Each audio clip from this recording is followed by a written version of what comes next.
नमस्कार, स्वागत है आपका एबीपी गंगा में। मैं हूं अवधेश। बुलेटिन की शुरुआत करते हैं और सबसे पहले बात करेंगे ओपी राजभर की। अखिलेश यादव पर उन्होंने फिर से निशाना साधा।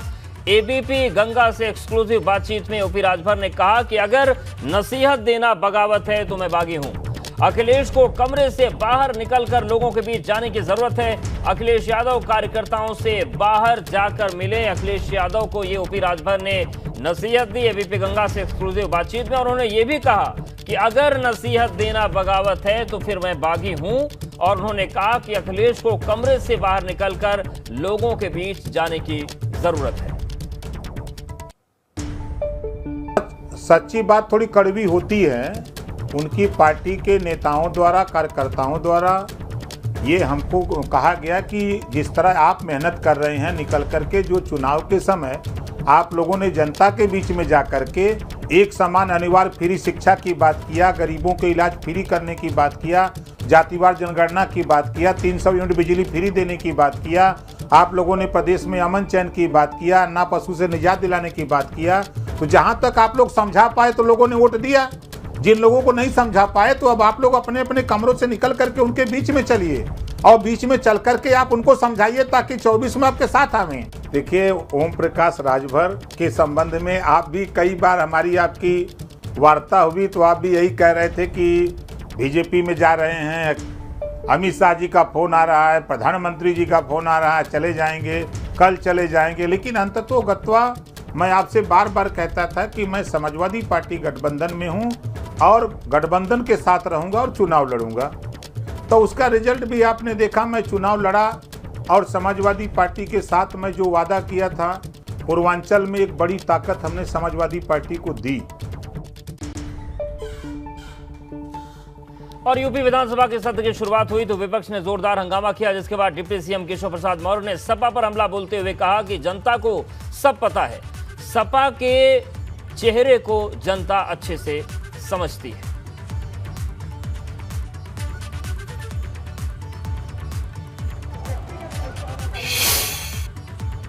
साथ में इस समय डिप्टी सीएम केशव प्रसाद मौर्य जी हैं। सर, जिस तरह से आज सत्र की शुरुआत हुई, राज्यपाल जी का अभिभाषण था और सपा के सदस्य जिस तरह से हंगामा कर रहे थे, आप क्या कहेंगे?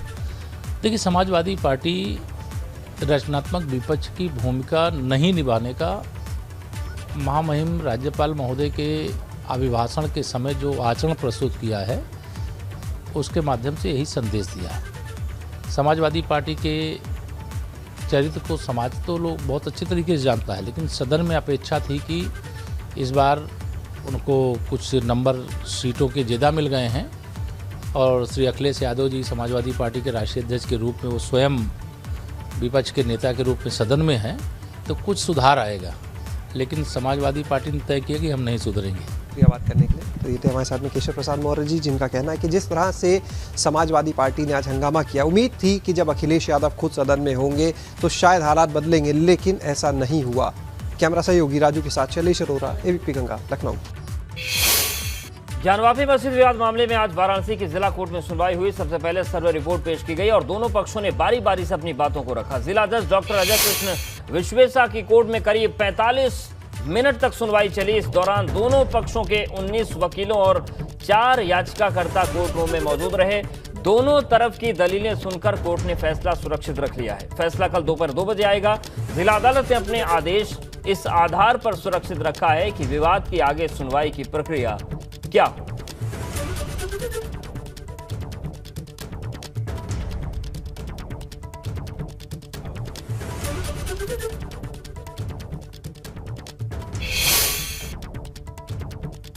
कमीशन की रिपोर्ट है, उसको भी 7/11 के समय साथ में पढ़ा जाए, क्योंकि ऑर्डर 26 रूल 10 के तहत अब वो कोर्ट के रिकॉर्ड का पार्ट बन चुका है।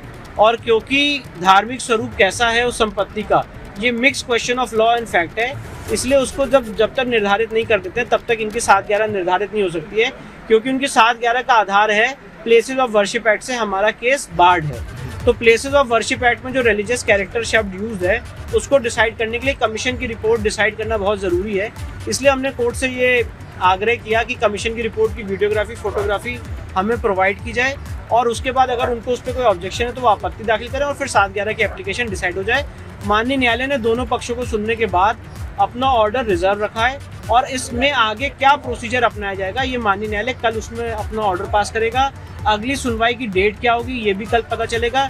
जजमेंट कल कितने बजे होगा ये कोई नहीं बता सकता। देखिए ऐसा है, हरिशंकर जैन साहब की तरफ से दलील रखी गई कि पहले वो कमीशन की जो वीडियोग्राफी है उसकी रिपोर्ट हमें अवेल करा दी जाए, उसके बाद हम आगे का देखेंगे। और अंजुमन इंतज़ामिया का कहना यह है कि 7/11 पहले डिसाइड हो, किसी रिपोर्ट को देखने की कोई ज़रूरत नहीं है। इसको लेकर के वो चर्चा की गई है लेकिन उसकी कोई आवश्यकता नहीं थी। हालांकि जज साहब कल इसको लेकर के एक आदेश लाएंगे कि पहले रिपोर्ट दी जाएगी या पहले 7/11 पे बहस होगी। आज की जिस तरह से कहा जा रहा है कि आज सुनवाई हुई, सुनवाई के बाद आज फैसला सुरक्षित, तो क्या फैसला? देखिए फैसला ये आएगा course of action. Course of action क्या होगा, क्या होता है कल कि 7/11 को पहले डिसाइड किया जाएगा बिना चिप की वीडियोग्राफी को सप्लाई किए पार्टीज़ को, या पहले जो है वो कमीशन की वीडियोग्राफी की जो चिप्स हैं, जो वीडियोग्राफी है, जो फोटोग्राफी है, उसको अवेल करा करके उसकी लाइट में देखा जाएगा कि रिलीजियस कैरेक्टर क्या है प्रॉपर्टी का। इसको लेकर के हरिशंकर जैन साहब की तरफ से दलील रखी गई है। हमारा पक्ष हम 7/11 में रखेंगे। प्रतिवादी पक्ष ने क्या? प्रतिवादी पक्ष का कहना यह है कि 7/11 को पहले डिसाइड किया जाए कि प्लेंट रिजेक्ट की जाए और किसी चिप की वीडियोग्राफी की कोई आवश्यकता नहीं है फिलहाल। ज्ञानवापी मामले पर आज हुई सुनवाई पर मुस्लिम पक्ष के वकील अभयनाथ यादव ने क्या कहा, सुनिए। आज कोर्ट में सुप्रीम कोर्ट के आदेश का हवाला देते हुए मैंने ये कहा कि सुप्रीम कोर्ट ने ये 20/5/2022 के आदेश में ये तय कर दिया है कि हम लोगों की जो ऑर्डर 7 रूल 11 वाद की पोषणीयता पर जो दिया गया प्रार्थना पत्र है उस पर पहले सुनवाई की जाए और यही मैंडेट है सुप्रीम कोर्ट का। उधर से बहस की गई कि साहब कमीशन की रिपोर्ट की हमको कॉपी दी जाए, हम कमीशन की रिपोर्ट को ऑब्जेक्शन फाइल करेंगे और कमीशन की रिपोर्ट के लाइट में भी ये ऑर्डर 7 रूल 11 देखा जाएगा। उस पर मैंने विधि व्यवस्था सुप्रीम कोर्ट की दी कि ऑर्डर 7 रूल 11 के लिए केवल प्लेंट देखा जाएगा, जो उनका मुकदमा दाखिल किए हैं तो उसी को पढ़ा जाएगा, इसके लिए कोई कमीशन की ज़रूरत नहीं है। और सीधी बात ये है कि सुप्रीम कोर्ट ने ये तय कर दिया है कि ऑर्डर 7 रूल 11 की एप्लीकेशन पहले डिसाइड होगी। इस पर माननीय न्यायालय ने कल के लिए आदेश पारित करने के लिए फाइल सुरक्षित कर ली है। मथुरा के श्री कृष्ण जन्मभूमि शाही ईदगाह विवाद में एक और वादी ने कोर्ट में प्रार्थना पत्र दिया। इससे पहले 2 वाद पहले दाखिल है। वह इस बार सौरभ गौड़ और यूनाइटेड हिंदू फ्रंट अध्यक्ष जय भगवान गोयल ने मथुरा के स्थानीय कोर्ट में याचिका दाखिल की और याचिका में कोर्ट के गर्मियों की छुट्टी से पहले विवादित स्थल का सर्वे कराने की मांग की गई। तर्क दिया गया है कि 1 महीने की छुट्टी के दौरान विवादित स्थल पर मौजूद साक्ष्यों से छेड़खानी हो सकती है। इसके साथ ही कहा गया है कि अगर मुस्लिम पक्ष विवादित जगह को छोड़ देता है तो 84 कोस से बाहर की जमीन वो देने के लिए तैयार है। वहीं इस मामले में कोर्ट ने 1 जुलाई की तारीख तय कर दी। मुस्लिम समाज पूरा ये कोशिश कर रहा है कि जो 1 महीने का समय अभी कोर्ट बंद होगी और कोर्ट ने दिया है, इस 1 महीने के दौरान में उस ढांचे में अनेक तरीके के वो बदलाव कर सकते हैं। जो हमारे हिंदू प्रतीक चिन्ह उनको मिटा सकते हैं, अपने कुछ नए प्रतीक चिन्ह उसमें बना सकते हैं। तो हम बिल्कुल नहीं चाहते कि मुस्लिम समाज को 1 दिन का भी समय दिया जाए। तो हमने पुनः कोर्ट से ये निवेदन किया है कि वो तुरंत वहाँ पर सर्वे कराने का, वीडियोग्राफी, फोटोग्राफी कराने का आदेश दें, क्योंकि अगर इस 1 महीने का उन्हें समय दे दिया गया तो ये हिंदू समाज की बहुत बड़ी क्षति हो जाएगी। बहुत सारे सबूत मिटा दिए जाएंगे हमेशा के लिए। हम मुसलमानों से कहना चाहते हैं भाई राजी श्री कृष्ण जन्मभूमि हमारे हवाले कर दो। राजी करते हो तो 1.5 गुना जमीन जिस जगह ईदगाह बना रखी से ज़्यादा हम आपको खरीद करके वृक्ष राशि को उस परिक्रमा के बाहर दे सकते हैं। अगर आप राजी नहीं मानोगे, इसका वही हशर होगा जो 6 दिसंबर 1992 को तथाकथित बाबरी ढांचे का हुआ था। वो हमारी राम जन्मभूमि थी, ये हमारी कृष्ण जन्मभूमि है, ये तो हम लेके ही रहेंगे। अलीगढ़ के सांगवन सिटी में कई घरों के बाहर मकान बिकाऊ के पोस्टर लगे तो हड़कंप मच गया। मकान मालिकों ने दबंगों पर उत्पीड़न का आरोप लगाते हुए मकान बेचने की मजबूरी दिखाई है। जैसे ही मकान बिकाऊ के पोस्टर लगे, हड़कंप मचा, जिस पर पुलिस ने मामले की जांच के आदेश दे दिए। दलित परिवारों ने लगाया गंभीर आरोप। घरों के बाहर लिखा, ये मकान बिकाऊ है। ये अलीगढ़ की सांगवान सिटी है, जहां मकानों पर लिखा है, ये मकान बिकाऊ है, और उन्हीं घरों के बाहर भीड़ लगी हुई है। मकान मालिकों का कहना है कि वो किसी भी कीमत पर अपना मकान बेचने को मजबूर है और यहाँ से जाना चाहते हैं। वजह उत्पीड़न का आरोप। सिर्फ भंडारा करना चाहते थे सभी लोग आपसी कंट्रीब्यूशन से, इन लोगों ने उसको भी नहीं होने दिया। हम लोग यहाँ इकट्ठा होकर के उस पार्क में, अम्बेडकर पार्क जो घंटाघर स्थित है, वहाँ गए थे। तभी हमको सूचना मिली कि टेंट वेंट सब फाड़ दिया पुलिस ने। जब हम यहाँ पर आए तो हमको ऐसा ही नज़ारा देखने को मिला। और जब हमने वहाँ पर पुलिस से पूछा तो पुलिस बोली कि हमारे SHO साहब का आदेश है, उसके आदेश पर हम सब कुछ कर रहे हैं। आरोप है कि इलाके के दबंग लगातार उनको परेशान करते हैं। कोई कार्यक्रम हो या आयोजन उसे करने नहीं दिया जाता है। यहाँ तक कि अम्बेडकर जयंती पर कार्यक्रम के लिए पार्क का इस्तेमाल तक नहीं करने दिया और बिल्डर ने कार्यक्रम के लिए लगाए गए तंबू उखाड़ दिए। हमने भी एक छोटा सा प्रोग्राम यहाँ पे रखा। हमने भी सोचा कि हम भी थोड़ा मना लेते हैं, थोड़ा खाना वाना सभी लोग टुगेदर हो जाएगा, साथ साथ सभी हो जाएंगे, तो वही नहीं करने दे रहे हैं। बताइए, हम एक छोटा सा प्रोग्राम एक पार्क में नहीं कर सकते हैं, तो आगे हमें ये कुछ भी नहीं करने देंगे।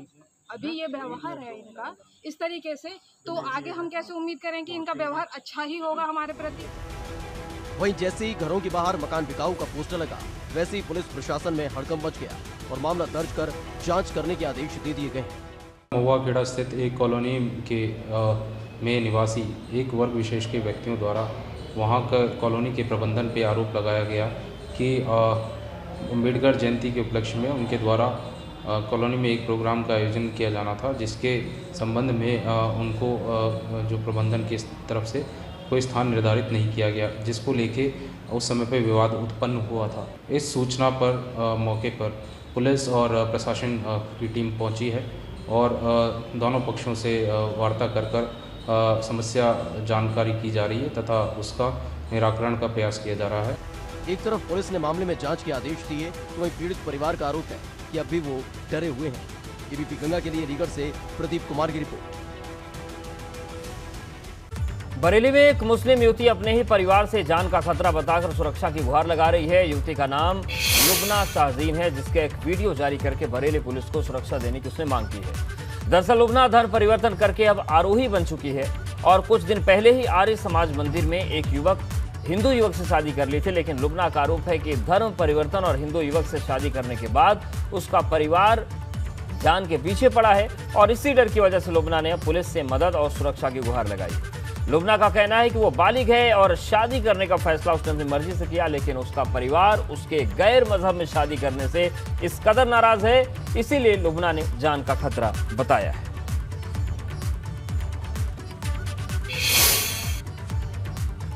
और गुजरात जेल में बंद बाहुबली अतीक अहमद की मुश्किलें कम होने का नाम नहीं ले रही। अतीक अहमद के खिलाफ प्रयागराज में एक और मामला दर्ज हो गया है। आरोप है कि जब प्रदेश भर में सभी माफिया के खिलाफ कार्रवाई हुई तो अतीक अहमद के पुश्तैनी मकान को भी बुलडोजर से ढाया गया। अतीक अहमद के खिलाफ ये कार्रवाई 2020 में हुई थी। आरोप है कि एक बार फिर से टूटे हुए घर की बाउंड्री वॉल तैयार कर दी गई, साथ ही निर्माण कार्य भी करा दिया गया और इस मामले को लेकर अतीक अहमद के खिलाफ मामला दर्ज कर लिया गया है। तो वहीं परिवार वालों के खिलाफ भी शिकंजा कसा जा सकता है।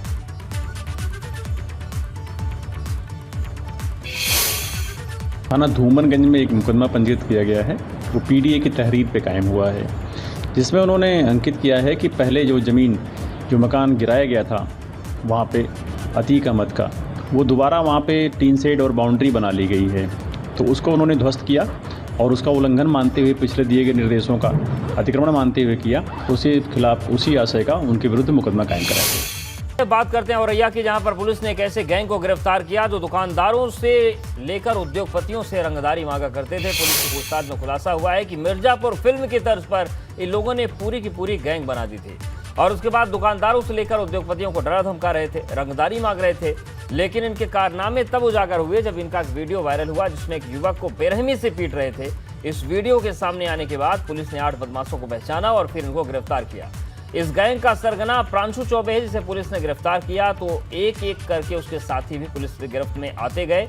इनके पास से हथियार और गांजा बरामद हुआ है।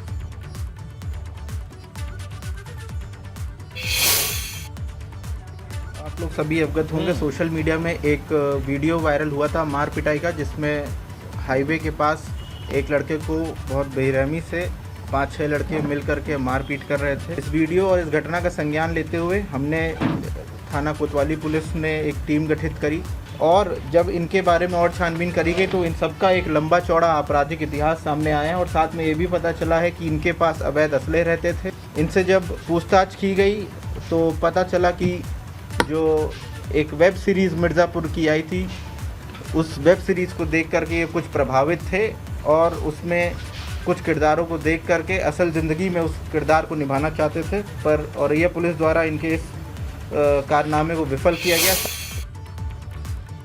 नोएडा के जमीन घोटाले में उत्तराखंड की नौकरशाही का कनेक्शन सामने आया है। उत्तराखंड के 2 आईएएस और 1 आईपीएस के संबंधियों पर एफआईआर दर्ज हुई है। जमीन खरीद के मामले में फर्जीवाड़े पर मुकदमा दर्ज हुआ है। पट्टे की जमीन को गलत तरीके से अपने नाम कराने का आरोप है। भूमाफिया यशपाल तोमर के साथ बड़े अफसरों के संबंधी भी नामजद हुए हैं। आईएएस मीनाक्षी सुंदरम के ससुर एम भास्कर नामजद हुए हैं। पूर्व में डीएम हरिद्वार रह चुके मीनाक्षी सुंदरम आईएएस ब्रजेश संत के पिता केएम संत भी नामजद हुए हैं। वहीं डीआईजी राजीव स्वरूप की मां सरस्वती भी नामजद एफआईआर दर्ज करवाई गई है। और राजीव स्वरूप हरिद्वार के 2 बार एसएसपी रह चुके हैं। ग्रेटर नोएडा के दादरी में मुकदमा दर्ज हुआ है और एक मुकदमा 20 मई को, दूसरा 22 मई को दर्ज किया गया है।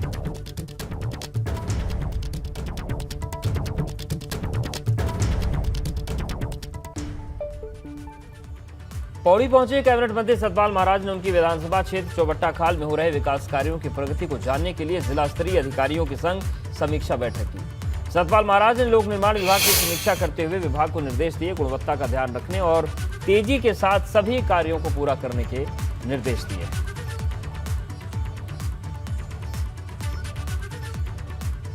निर्देश दिए हैं कि काम में गुणवत्ता बढ़ाएं और मैं तो समझता हूँ काम अच्छी तरीके से करें।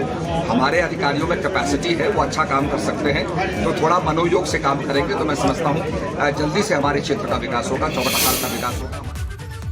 उत्तराखंड सरकार भी अब मदरसों पर शिकंजा कसने जा रही है। अल्पसंख्यक कल्याण मंत्री चंदन रामदास ने राज्य के सभी 425 मदरसों की जांच के आदेश दिए। इसके लिए शिक्षा विभाग को पत्र लिखा गया। जो भी मदरसे शिक्षा विभाग से मान्यता प्राप्त न हो उनकी लिस्ट भेजी जाए।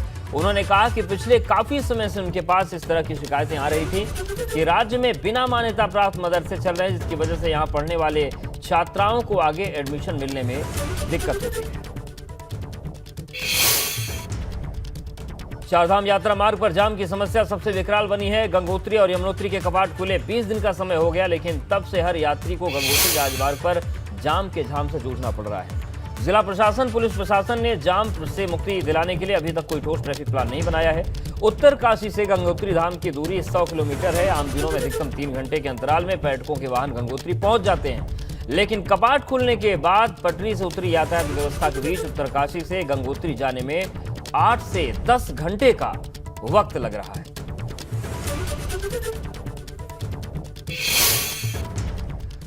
वही केदारनाथ में केदारधाम में श्रद्धालुओं की मौत का सिलसिला थमने का नाम नहीं ले रहा है। यहां पर रविवार को भी 2 तीर्थयात्रियों की मौत हो गई। आपको बता दें कि 6 मई को केदारधाम के कपाट खुले थे और कपाट खुलने के बाद से लेकर अब तक 28 श्रद्धालुओं की मौत हो चुकी है।